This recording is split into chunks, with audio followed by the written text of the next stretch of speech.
From the dirty back alleys of the internet wrestling community, from the comment section straight to your ear, this is Still Real Radio!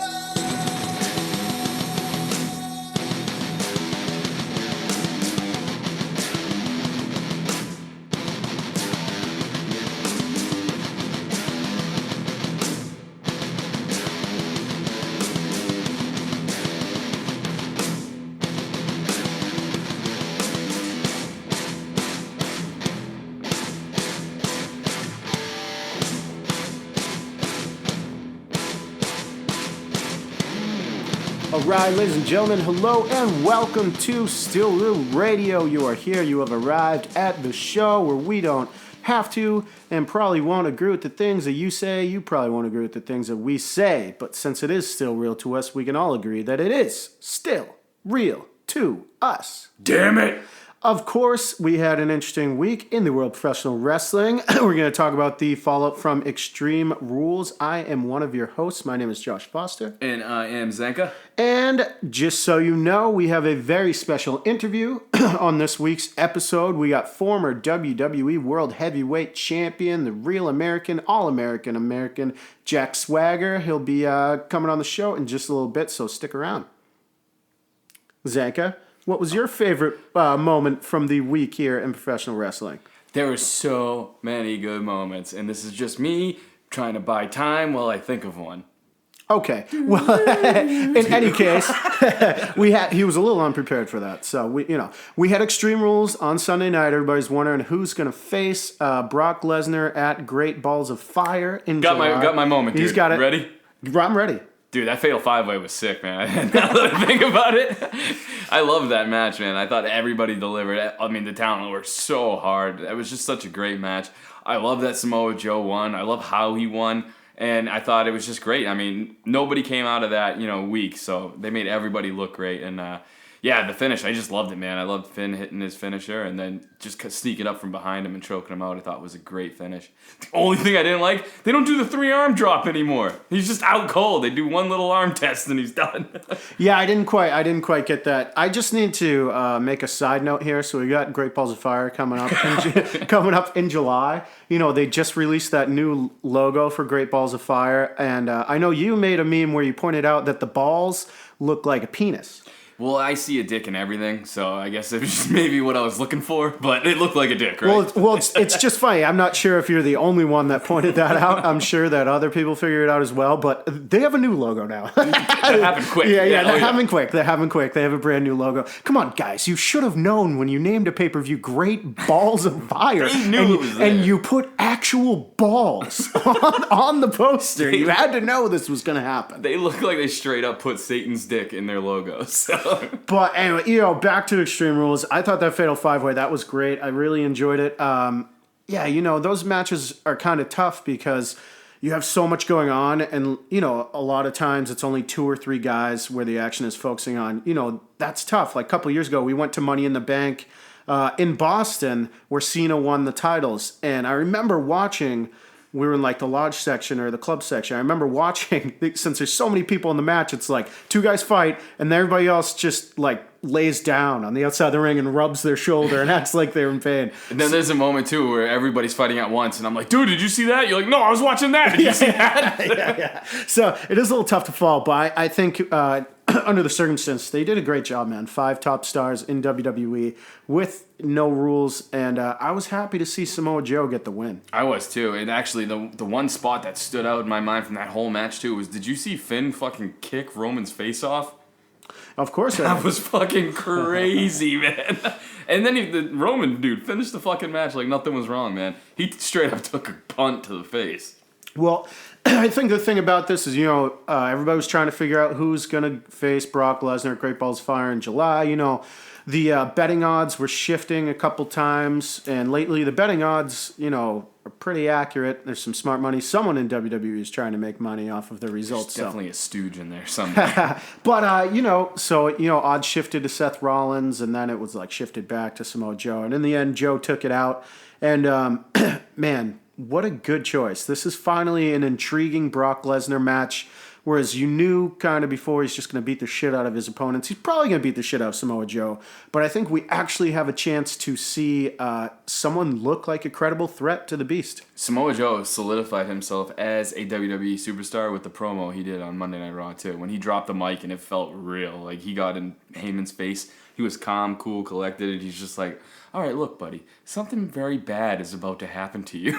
Paul Heyman's facial expressions sold it so well. Instant star right there. Samoa Joe made himself right there. You know, one thing that I can say about that promo and that segment is it made me super uncomfortable, which is good because wrestling, I'm so comfortable with wrestling now. Nothing really shocks me, you know, besides Jinder Mahal winning the title. But, you know, it was so uncomfortable, and I was like uneasy, and I said, geez, this is good television right here, you know? It was funny because when Heyman, you know, did the whole, may I? I'm just an advocate. I'm just an advocate. In my mind, I'm like, man, I hope fucking Samoa Joe beats the shit out of him. It would really, you know, amp this feud up. And then out of nowhere, Samoa Joe just fucking chokes him out. I thought it was great, man. I loved it. That was a home run, that segment. Well, it's good because a lot of people will threaten Paul Heyman over time, but he doesn't get beat up all too often, so... You get the normal, you tell Brock this, I'm gonna whoop his ass at Great Balls of Fire. Samoa Joe's just like, yeah, I want to let you know I'm gonna murder you right now, and it's happening, and you let Brock know that.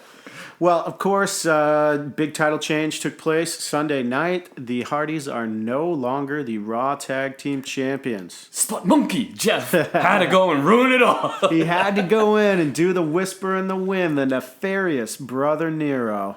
I think a lot of people were confused because I thought once Jeff was out that he was in the green, like he was out now, and then Matt's feet touched first. And there was a whole thing going on, but you know, if you're just following and playing along with the story, I thought it was a pretty cool story told, and hopefully it leads to something.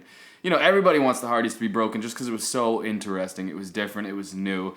Right now, they're just doing the nostalgia gimmick where people have seen it, and you know that's good for like a month. But now people want to see more. They want to see character development, and they're not boys. They're men now. Like, let them do their thing, and I hope this leads to that. I hope Matt gets a little upset where he's like, "You left me in there with them for way too long," like, and then you know his spot monkey condition came back, and hopefully it leads to something.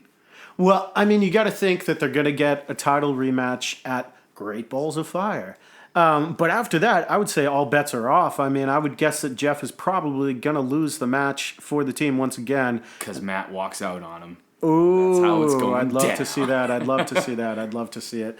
I mean, it just sucks because I want them to split. Obviously, they want to do big things with Jeff. I mean, Jeff was a huge star. He's always going to be a huge star, but I mean, man, he was a huge star right before he parted ways with WWE, and he was selling so much merch. He was second in merchandise sales only to John Cena, which is no small accomplishment. So, I mean, I think that Raw really needs a babyface. It really does. And Jeff solves that problem right away. Yeah, I mean, I think he's already in a single mind, too, because if you saw the interview they had at the pre-show, when she was like, so what made you guys come back? And Jeff took over. He's like, well, I told my fans that, 9 years ago that there would be a point where I'm coming back, or 9 months ago. And he was like, and here I am. And Matt's just sitting there with his half-white head going, what about me?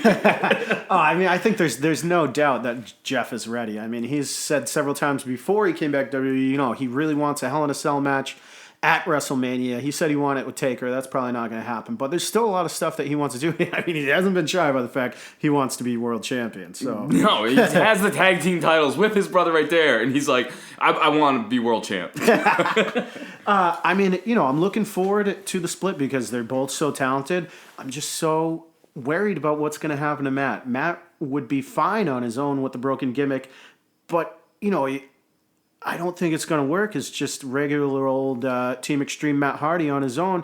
He's going to have to come up with, if he can't get the rights to the broken gimmick, he's going to have to come up with something new. I'm not scared, man. I mean, if you think about it, Jeff's been the same guy throughout his whole career. Even when he was a heel, he was pretty much the same guy in TNA. But Matt's reinvented himself pretty much every time he's gone solo. You had, the whole Matt Fax, like, that was fucking awesome back in the day. Like, he's always got something brewing, and the broken gimmick was just amazing. So he came up with that. I'm pretty sure he's got something else in his back pocket just in case he can't go there. But I think they're going to let him do something close to it. Otherwise, they would just have him dye his head, back to black again. Well, I mean, geez, they could always do Broken Jeff and Brother Moore. This is true.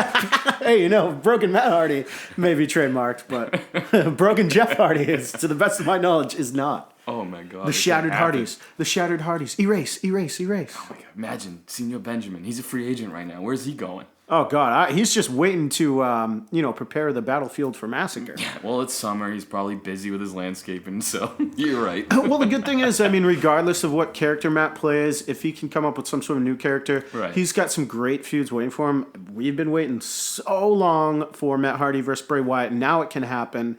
Hopefully, Matt can come up with a character that makes sense to make that feud live up to the expectations that everyone sort of has surrounding it. Yeah, man. I mean, they got to do something because now, Sheamus and Cesaro, they're not the bar. Or they're not whatever it is. We are the bar. They are the bar. Yeah. They don't raise it. They are the bar. Yeah, that's what it is. All right, listen, let's jump over to SmackDown for a little bit. We got Lana is back. So happy she's back. Everybody seems to be happy that Lana's back. She demanded a spot in the women's Money in the Bank ladder match. Shane McMahon said no.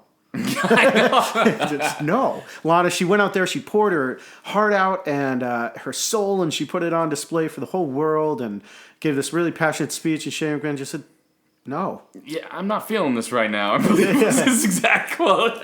But if I feel it, you'll feel it. Right as soon as she said that, I was like, give her the title.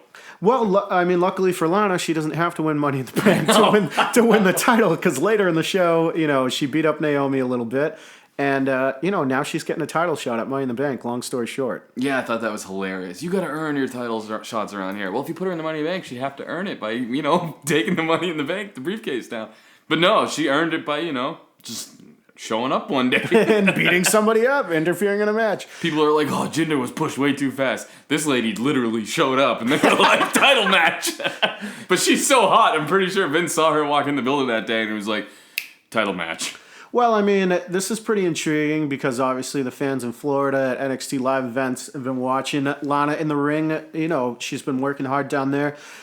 Everybody in attendance seems to be saying she's doing good, so I'm interested to see how she's going to do at Money in the Bank. I mean, it's sink or swim. You get thrown in there with Naomi. Yeah, I mean, she's been. I mean, if you watch Total Bellas or whatever, or Total Divas, I mean, she's been saying how she wants to wrestle for like 2 seasons on that show. So obviously she's been training for a while. They're not just going to throw her out there, looking as green as possible. So I'm happy with where they're going with that because I think she's a great talent. She's on the mic, she's untouchable. She's one of the best, so I'm really glad with that. And you know who surprised me during that whole segment too? Was Tamina. I thought she came off really strong on her mic skills and in the ring. I mean, if they need like a Nia Jax type of dominant woman in that division on their side, on the blue brand, Tamina's it 100% because she looked really crisp in the ring, man. I think that's she picked up the win, obviously, but I think her work and her, even her mic skills, I think a lot of that went under the radar.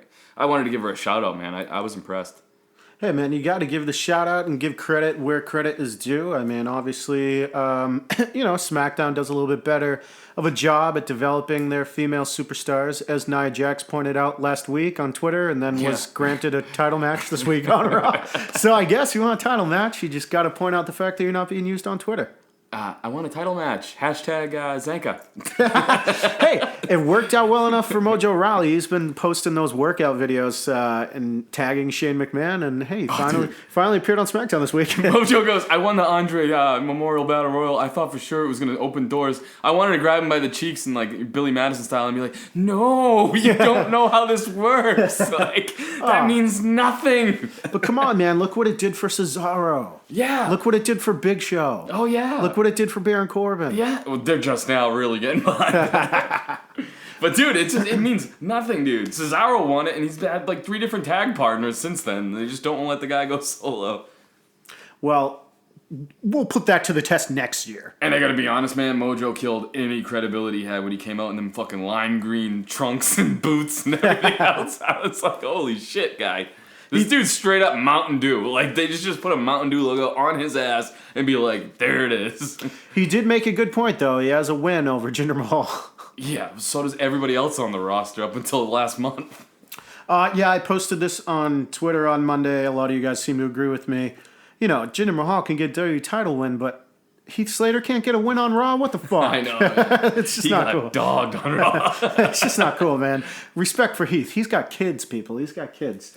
All right, guys. Well, thank you so much. Listen, we are going to get into our Jack Swagger interview, talk a little bit about him possibly going to Impact, when he found out he was winning the WWE World Heavyweight title, what it was like to travel with Dutch Mantel, what he's got coming up. So thank you so much, Jack, for calling into the show and chatting with us for a little bit. I challenged him to a fight. You did. That is true. That is true, and you're going to hear all about it. We're going to get into it now. Excellent, man. How you doing, man? My name is Josh. I'm Zanka. Sorry, I always forget that part, dude. Yeah, so we got Josh and Zanka. We're a two-man show. Thank you so much for agreeing to talk to us and appearing on Still Real Radio. We really appreciate you taking the time. Yeah, no worries. You say Josh and Zanka? Yeah, like, you ever seen Cool Runnings? Of course. Hell yeah, man. Well, exactly like that guy. So like the guy from Cool Runnings or the vodka. Some people reference the vodka. Yeah. I do both. Well, great. Now we're going to be put off those two hands topic. together. That's a good cool Runnings and vodka. That's a night of fun right there, if you ask me. So cool, man. Thank you so much for joining the show. Obviously, you're going to be very busy coming up. You got the House of Hardcore tour coming up in Australia that you're a part of.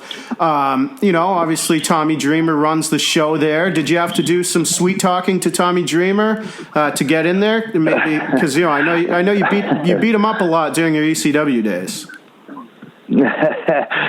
Of course, I had the sweet talk Dreamer. Everybody should sweet talk Dreamer. I owe Tommy so much, so I'm glad that he wants me to help out, and we're excited to put on some amazing shows. I mean, Australia, Swagger, Dreamer, MVP, the Young Bucks. I'm trying to get an attack match so I can see what these Young Bucks are all about. I know. That was my next question. Do you know who you're going to be working with or against during the tour, or is that still to be decided? It's funny you asked. They just announced today that in Melbourne, the main event will be me versus Tommy Dreamer versus MVP in a triple threat. I saw another night the Young Bucks versus Billy Gunn and his partner. So that's the only one I know so far, but I'm sure there'll be much more. Well, you better hope the Dreamer doesn't bust out that kendo stick. Well, he may act tough, but he likes me deep down, so I feel like he'll give me 98% of it instead of the full 99%, the working amount. And that's where the Zanka vodka comes in handy, is after you get beat with the kendo stick. I can neither confirm or deny that, my friend.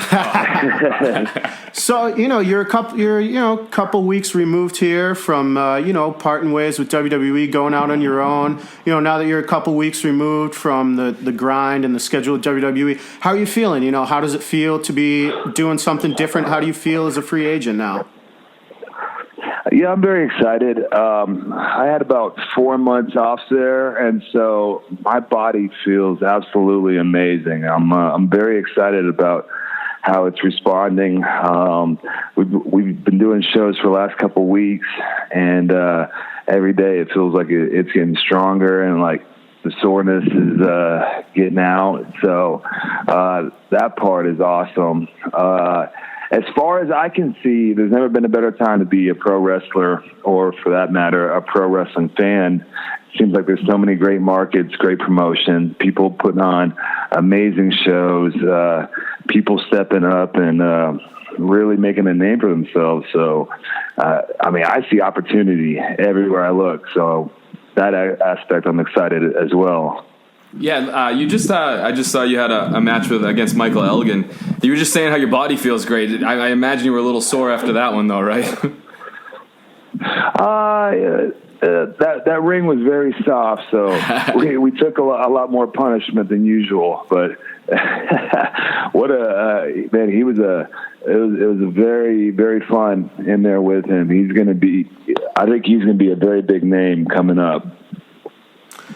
So obviously your WWE departure has been it's a hot topic everywhere, man. Everybody wants to know, what's going on, what's next for Jack Swagger. So for anyone who might be a little confused on what you're doing and where you're going, could you maybe just explain what led to your decision to move on from WWE and pursue other opportunities? Yeah, I think with any walks of life, you just come to a point where it's time to make a change. And I don't think that says anything bad on any side of it. But I had been with the company since I was in college. Is the only style of professional wrestling I knew. So after a certain amount of time, of course, I started looking over the fence and seeing what's out there. And I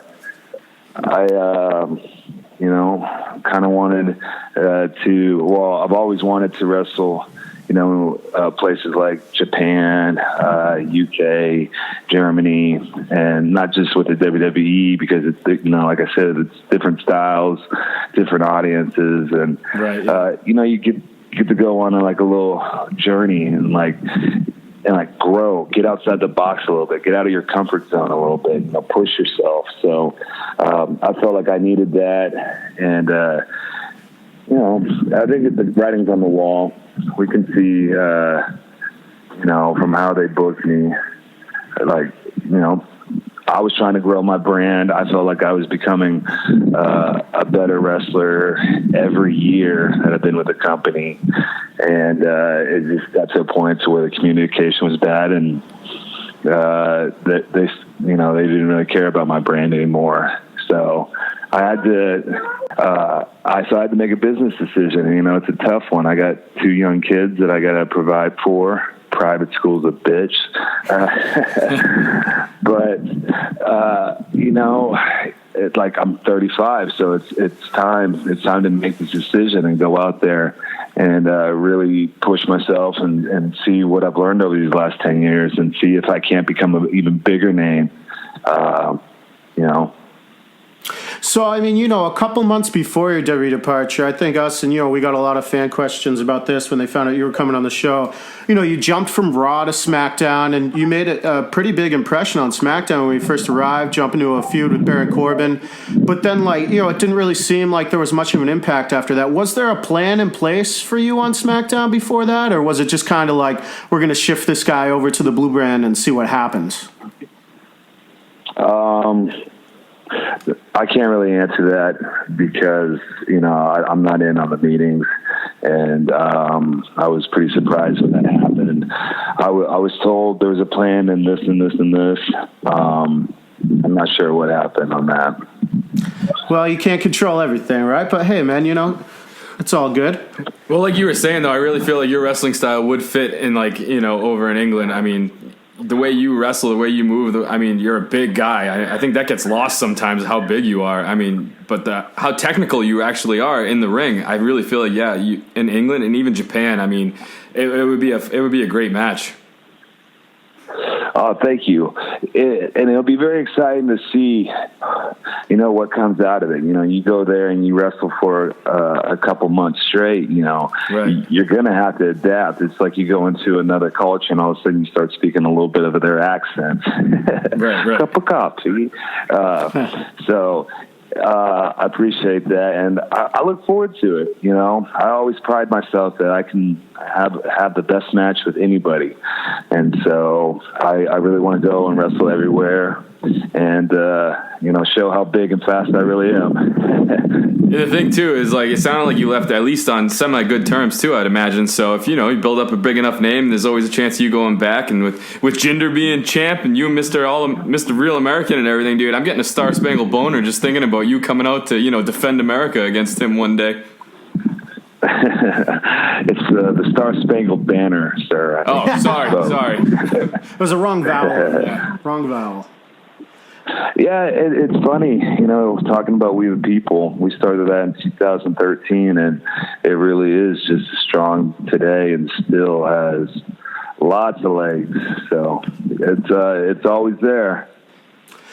speaking of We the People, obviously Dutch has moved on to other things as well. He's working in Impact Wrestling. Do you have your eyes on possibly that company and possibly reuniting with Dutch and doing something with him down there?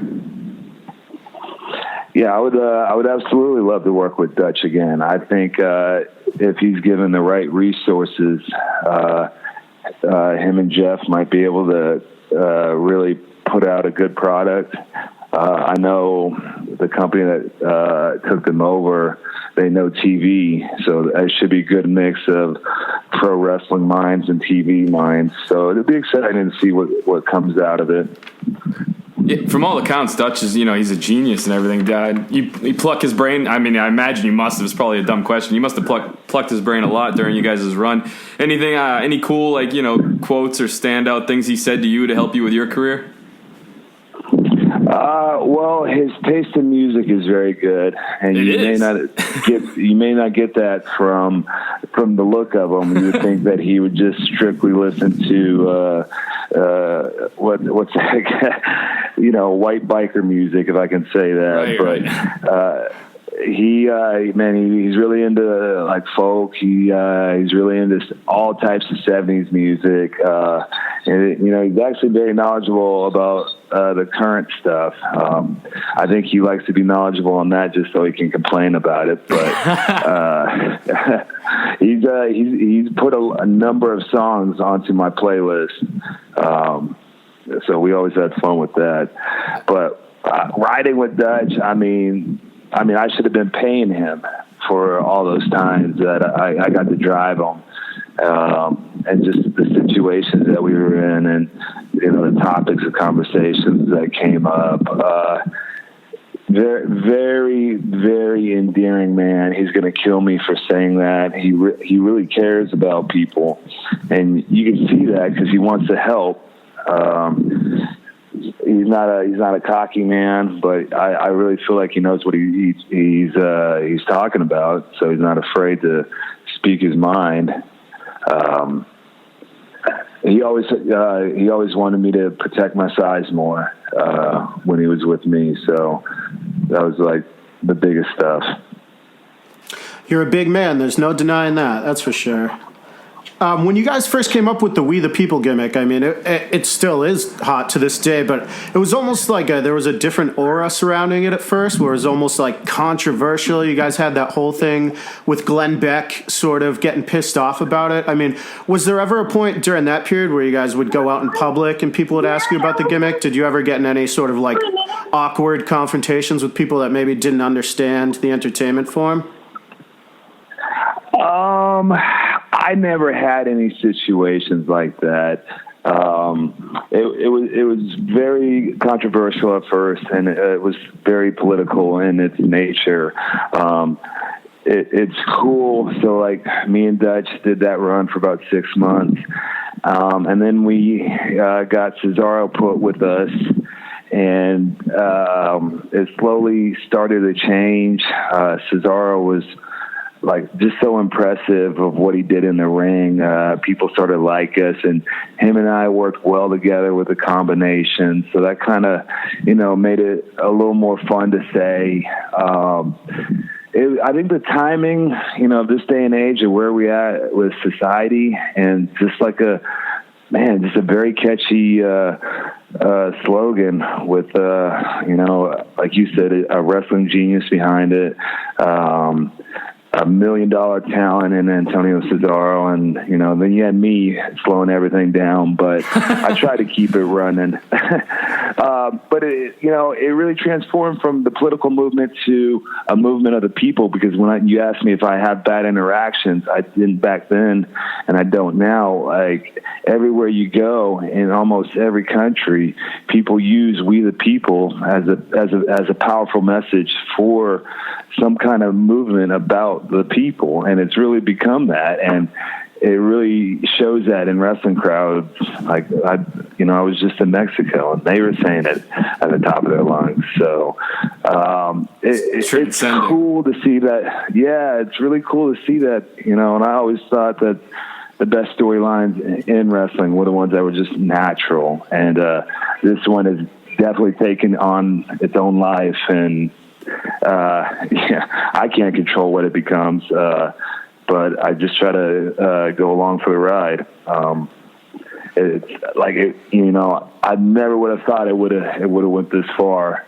We thought it was going to be big, and it's pretty fun to look back at. It's the cadence it's said too, like the slight pause after the "we." I mean, it's a perfect thing to chant in an arena like that. Yeah, it's because I have a lisp and I have to slow down when I talk. Sorry. Hey, man, well, if it makes you feel any better, I mean, I got up off my couch to place my hand over my heart and shout that, so you guys are doing it right. Thank you, sir. Thank you, sir. When you first announced that, you had requested your release, you did so on Chael Sonnen's podcast. And you made a comment about possibly considering MMA. Is that something that's still on your mind, or where are you at with that? Yeah, absolutely. I'm training right now, not specifically towards anything, but everything at the same time. So if you look at it from my perspective, former All-American, 10 years exposure on a big TV show, there's a big opportunity there to make money as long as you don't get your face pounded in, and there's a big chance of that happening. So there's a lot of reward to it, but of course this is no bullshit. This is the real thing. So there's a lot of risk with it as well. But I would definitely consider stepping in there. I think it would only help me as long as I don't get my face pounded in. Well, if you want, I mean, I'll step in there with you. I mean, you can just kick my ass. We'll make you look real good, and then you can move on from there. Give you a nice fluff fight to start with. Just edit that from the podcast. Please. Yeah, no one will know. No one will know, brother. No one will. No one will ever know. No one will ever know. Well, yeah, man. I wish you the best of luck. I mean, we'd love to see that happen, especially if you're going to beat up my boy next to me here. I'll definitely buy a ticket to see that. Well, you guys got some beef or something? What's going on? No. I just like to watch him get beat up. I get drunk and talk a lot. That's what happens. So, obviously, you've pretty much you've accomplished so much throughout your wrestling career. One of the biggest highlights of your career was winning Money in the Bank at WrestleMania 26. When did you find out that you were the guy that was going to win the briefcase that night? I found out, let's see, we did the pay-per-view. We did Mania Sunday, then we had Raw Monday in Phoenix, and I was originally just on Raw at the time, and they called me that night, Monday night after Raw, and my wife and I were already going to Vegas anyways because we were out there to have a little vacay together. And so it worked out. They said, get on the plane, Smackdown to Vegas. We need you tomorrow. They didn't really tell me anything, but you could kind of assume, if something comes up like that and you have the Money in the Bank briefcase. So I kind of figured it out. And then the next day we had a meeting with Vince and some TR people. And so they told me then, what an honor it really is to look back and say that I was world heavyweight champion and have my name in a list of such Hall of Famers and people that really carried this business. I really take a lot of pride in that. As you should. I mean, not everybody gets to win that world title, so that's a big accomplishment that you can carry with you forever. So I guess my other question here has to do with your moves. As a couple of years ago, you started using the ankle lock. The ankle lock has been used by a couple different people throughout the years. Ken Shamrock was using it for a while. Kurt Angle made it pretty famous. What was your thought process switching that up? I mean, it fit your character so well, but was there any sort of pressure to live up to the legacy of the ankle lock when you started using it? Oh yeah, I mean, It's funny. I'm glad that I have it, and I tried my best to make it my own. But I'd be lying. Everybody saw angle and the stuff that he could do with it, it was amazing. So I always had an eye on that. So I apologize, but imitation is the most sincere form of flattery. It really came down to I was a heavyweight champ, and I was going into a program with Big Show, the one where he smashed all my beautiful accomplishments, and we needed something to help me and to help him, and it kind of just worked out and helped helped the program. You mean you weren't going to powerbomb him? You needed something else, is what you're saying? I could have just used a half Nelson if I wanted to. No, I'm kidding. I tried wrestling. I tried shooting on a show once, and it's just ridiculous how strong he is. I couldn't move. It was it's pretty humbling. Dude, he put his arm around my shoulder once, and I felt like I just fell 3 feet into the ground, and he was just being nice. So I can't imagine what he does when he's angry. Yeah. Well, speaking of Jinder's big win, everybody's talking about Jinder Mahal. He's a guy who obviously you've worked with before. How it kind of happens overnight. This pro wrestling, anything can happen. I mean, do you have any thoughts on him sort of shooting to the top of the ladder in just a matter of weeks? I'm happy for him. Very happy for him. Jinder's a good guy, and he deserves the success that he has. And anytime there's a shakeup like that, it's always a good thing. So there's nothing bad that could come out of that. So it's good, very good for Jinder, and it's also good for the fans. Absolutely, he's got people talking, so that's definitely a good thing. You feuded with so many different people throughout your run in WWE. Was there anybody who you didn't get to work with who you wanted to wrestle? Me and Jericho had a couple matches, and they were amazing. Like we were like back to back Raw and Smackdown a couple weeks. And we never really got to do a program after I cashed in the Money in the Bank. Edge is another guy that was right there. He was actually, had just lost the world title or lost the match to Jericho the night before. Edge was kind of on the way out then, so we had a couple matches on Raw and whatnot, and they were really good. He would have been another guy. Yeah, those would have been some good matches. Yeah. And then and then later in the career, I'm such a fan of Dean Ambrose, Roman Reigns, Seth Rollins, what those three guys have done and are still doing.